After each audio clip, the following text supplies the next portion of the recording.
محترم مسلمانانو خویندورونو د سحر د مانځه نه بعد د بادشاهانو والا بهترین او عظیم شان وظیفه وکړئ. فرمایي علما کرام چې کله م زموږ حاجت راپېښ شوی دی د سحر د مانځه نه بعد هم د آیت کریمه سل پیرې په دې طریقه باندې لوستی دی. الله پاک زموږ تمام حاجات پوره کړي دي. فرمایي د سحر د مانځه نه بعد که زموږ څه مشکل راپېښ شوی دی که زموږ څه مشکل راپېښ شوی د سحر مانځه نه بعد موږ دا کلمات سل پیرې لوستلي دي، الله پاک زموږ مشکلات دا حل کړي دي. محترم مسلمانانو خویندورونو که تاسو هم خپل مشکلات حل کول غواړئ نو همدا وظیفه د سحر د مانځه نه بعد 100 پیرې وکړئ. که ستاسو د رشتې مسله وي، د کاروبار مسله وي، دغه رنګې د رزق مسله وي، دغه رنګې د کور مسله وي، چې څومره مسلې وي د هغې دپاره د سحر د مانځه نه بعد 100 پیرې دا کلمات ځان لپاره وظیفه کوي. انشاءالله العزیز الله پاک به ستاسو ژوند کې سکون راولي. بسم الله الرحمن الرحیم. شروع کوم د ډیر زیات بخښونکي او د ډیر زیات مهربان رب په نوم باندې. زه ګواهي ورکوم د دې خبرې چې د الله پاک نه علاوه د عبادت لایقه بل څوک نشته. نبی کریم صلی الله علیه و آله وسلم د الله پاک بنده او د الله پاک رسول دی.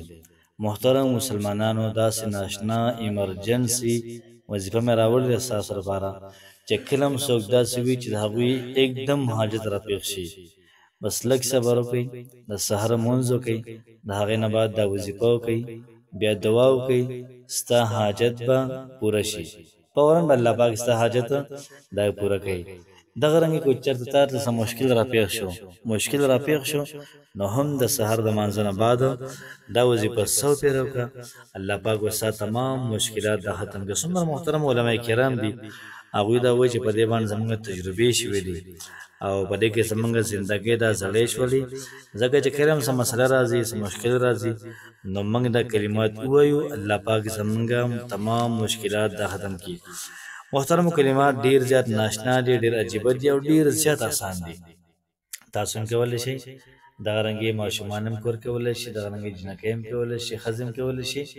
کوشش محترم وکړئ دا کلمات دا وظیفه تمامو خلکو سره شیر کړئ، ځکه چې چا څومره خلکو څومره حاجات دي، څومره مشکلات دي، د هغوی دپاره دا وظیفه شروع کړه، مسئله حل شوله نو ستاسو هم پکې څه شته، زما هم پکې څه شته. دواګانې هلک کوي، په دې دواګانو کې ستا او زما د حصه پکې ده. وظیفې ترتیب او د وظیفې طریقه کار به داسې وي چې تاسو به د سحر د مانځه نه بعد 21 پیرې درود شریف ووایئ. څو پیرې؟ 21 پیرې. 21 پیرې هم درود شریف وویلې، بیا د هغې نه بعد د سوره توبې چې کوم آخري آیت دی، حسبي الله لا اله الا هو علیه توکلت وهو رب العرش العظیم. حسبي الله، الله پاک کافی ده زما لپاره، الله پاک زما لپاره د هر څه نه کافی دی.